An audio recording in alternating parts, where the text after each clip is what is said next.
ada delay ya? Nggak ada.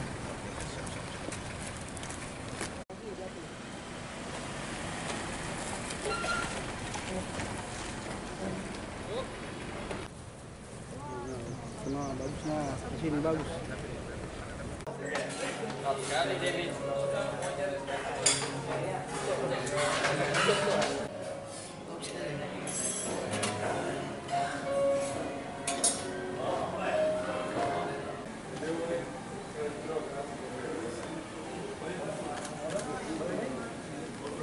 Sriwijaya FC untuk musim ini mereka sangat serius ya, karena mereka banyak bawa pemain bagus. Saya rasa mungkin musim ini mereka target juara ya. Saya dengar-dengar kayak gitu. Jadi menurut saya Sriwijaya sangat bagus sekali.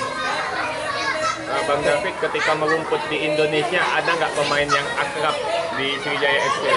Ya, kemarin saya sempat komunikasi sama Rahmat Hidayat, tahu ada. Nah, itu kan pernah di Persib sama-sama, jadi senang bisa jumpa lagi.